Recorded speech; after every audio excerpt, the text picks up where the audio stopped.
Hi everyone, welcome to our podcast, guys. Super excited to be here today. It's your guy MD Ojo, the Clarity Leash, and I am so excited to be a special guest on board. Drum rolls, the fine, beautiful, elegant. Oh my God!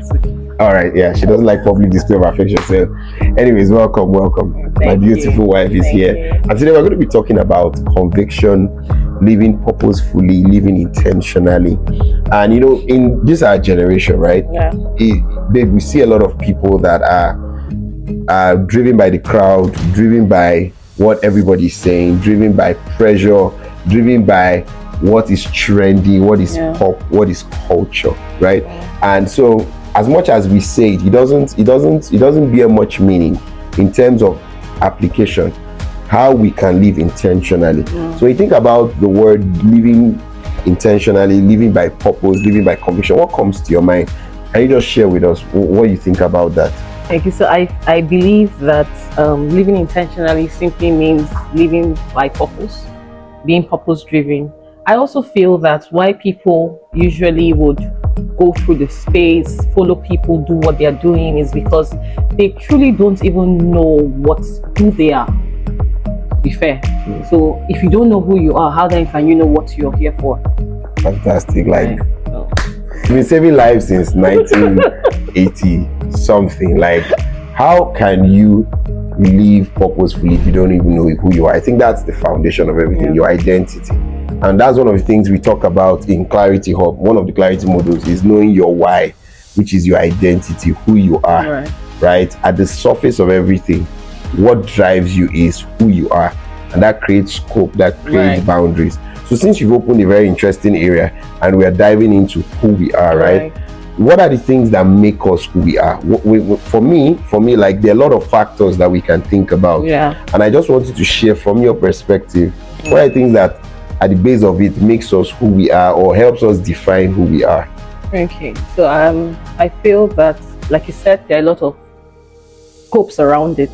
But I feel that what makes us who we are is possibly your values, what you hold dearly from stats, like when you were little, what also you identify as wrong, what you can see and say this is a problem. Because I feel most times, for you to even recognize as a problem means you have the solution inside of you. So yes, basically. Wow. You're just serving us dishes. No be just 5 pesos, no be church. Now workings. She's showing workings. So you guys know I didn't marry no food. Anyways, back to what I was saying. That was so, that was so powerful. That was so, don't worry, we play a lot, we're trying to be serious. Anyways, I think that was very instructive. Having values and being able to identify what is wrong. Mike Murdoch said something, that wisdom is the ability to recognize difference, right? The difference, and knowing what is to differentiate right from wrong, knowing how to differentiate purposeful relationships from relationships that are a liability and don't help you. And you see that ability to decipher now brings us to a new area we want to talk about because we're still talking about living intentionally. Is that you have to make decisions, so being able to identify who you are and identify what is wrong means that you have to also be willing to make decisions. At the core of it, you have to be a decision maker. I've not seen anyone that is driven by conviction that doesn't make decisions, and not just decisions, but informed decisions. And that's the whole point of clarity, that every decision you're making, you are proud of it, you can stand by it, and you are ready to live with the consequence or the reward of that decision. Can you speak to this in terms of just decision making? Because you started this good train of thought around being able to identify wrong or right. Can you talk about, having identified it, how can we now move forward to now make a decision with that? Okay, I absolutely, I was even going to throw the question back at you. Okay. But then again, I feel that decision making is usually not what people will always assume as safe and okay. Most times, it's literally in the hardest of times where you have to make these decisions, especially when it's opposing the normal norm of what people should think or we should follow. For example, if you are saying that you've been called to maybe be a speaker, like my husband here, and maybe your parents want you to, delve into more a professional career, like possibly engineering or something, and you're telling them you've been called to do this. Now you've taken the decision to stand on your ground to do what you believe the Holy Spirit has given you conviction about, and then as opposed to what your parents or possibly anybody you hold dear to are saying. And now decision in itself can't work without discipline, because once you decide, it's almost as if you've been backed up with discipline. Because most people just assume decision is just the route, but if you don't take on discipline with you, then you are just of all men miserable, I'm sorry to say. Wow. Wait, I want to understand something. Are you just serving like hot dishes, like this is too good? This is too good, right? So yeah, discipline, because without having discipline, decision can't be sustained. I agree. The sustaining will of decision making is discipline. I agree. And discipline has to do with having a daily routine that helps you to follow through on your goals and on your decisions. So for example, I say I want to be the best or most valuable speaker in the world, right? In the next 5 years, I want to be known globally. I want people to call me. I want to have impacted 10 million people. I've made that decision, right? And I've said, okay, I'm going to follow this career path. Right. Now, what makes that decision attainable is my discipline. Wow, too good. Like, what am I doing? No. Permission to gloat. Let's clap for you. I think I'm going to be having you as a regular guest. Yeah. So yeah, like, I love that. Like, it's so good, right? You have to be able to have that discipline to be able to make consistent progress on a daily basis, and dealing with the boredom, which is now what I want us to go to. Because you see, when I was growing up, I didn't like one word: hard work. I hated it because it felt boring, it felt overwhelming, it felt too routine, like, and I'm not a scripted guy, I struggle with script. So dealing with the boredom of discipline, how can you speak to that? Because that boredom of discipline can be so difficult. I was going to even cut you short when you were talking about this. Cut me short. My homies, cut me long, self, not only short. Cut me long. Stop playing. Okay. So for the truth is, when we talk about setting steps, setting actionable goals to meet up for, like you said, the 5 years plan that you just made mention of, it's the routine. It's in the routine, and most times most people are not regimented for that routine. Right. It's not even based on just the goals you've set. It is in the simple daily steps you take. Now, for example, if you want to, lose weight, I'm just taking that as a goal. If you want to lose weight in a space of 1 month or 2 months, you definitely will have to make right decisions. And one of the decisions you'll make is to possibly exercise in the morning. And now, what people will want to do is to make long, like tangible, actual steps. For example, they want to exercise they will give themselves 2 hours. And you're just a beginner. And 2 hours is not even realistic. Yeah, for a starter. You want to take baby steps. And even if you want to take, maybe you will try. Maybe because I know I'm that kind of, I used to be that kind of person who, I feel like if I've not done so much in a day, I don't think I've done anything. But you realize that you burn out and then you stop doing that. Yeah. And then that's going back to ground zero. Yeah. And so what we usually would assume is little steps aren't magnified. But what we don't know is little steps taken every day consistently magnifies it. So it's based on, like I said initially, people always assume taking the long leaps in a day will make the results, magnified. Yes. But what people don't know, like I'm a witness to this because I have tried it myself and it doesn't work, is that when you do that, it looks like you're making progress and then you have a burnout at the end. And then what you do is go back to ground zero, like I explained to you. So now what we should do consciously is to tell ourselves that if we want to lose weight, for example, give yourself just 20 minutes. It's the little steps.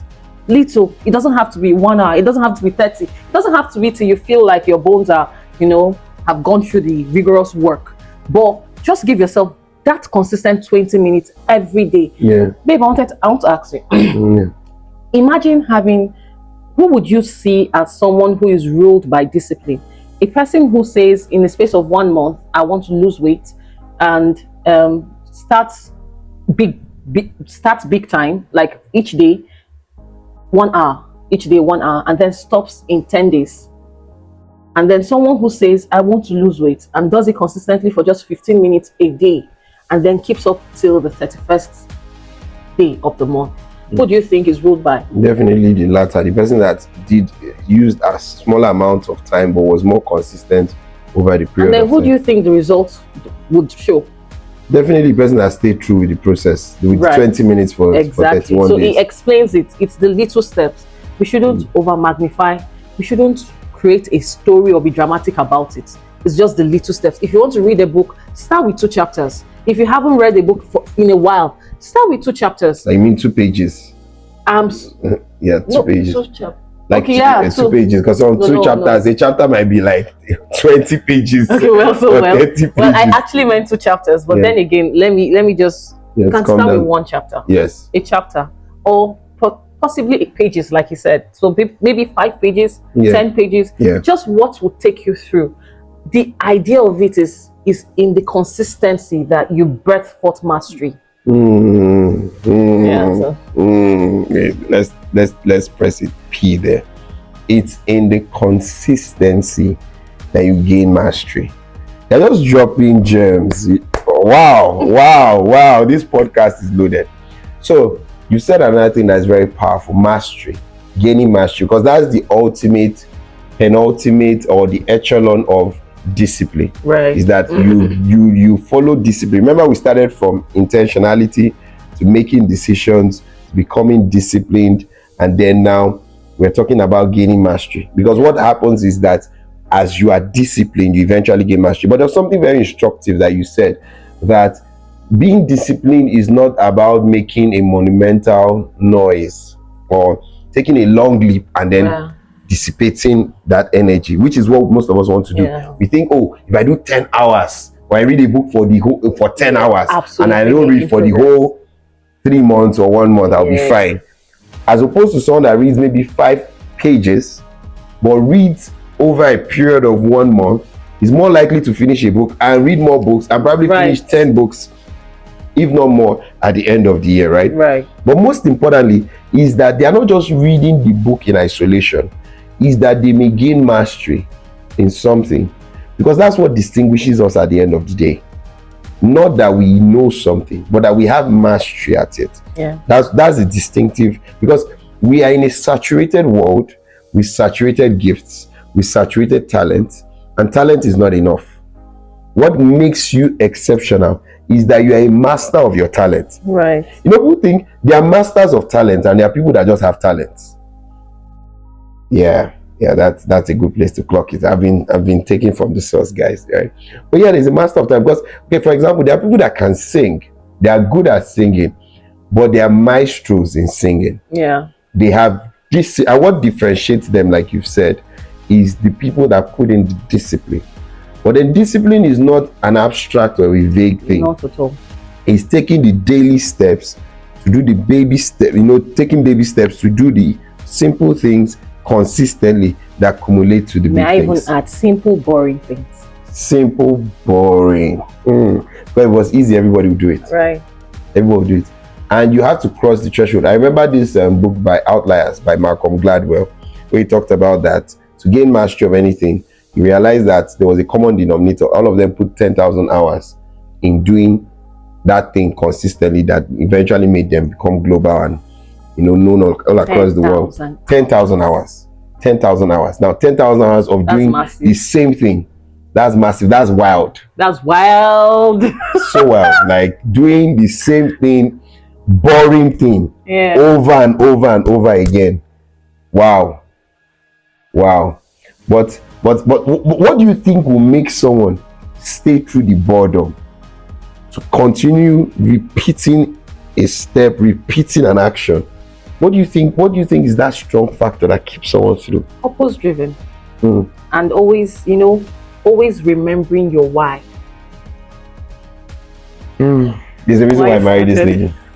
Yes, just you can't take it away. No, but I mean, I'm just giving you my own. Yeah, I know it's your own, but Yeah. it resonates with me deeply.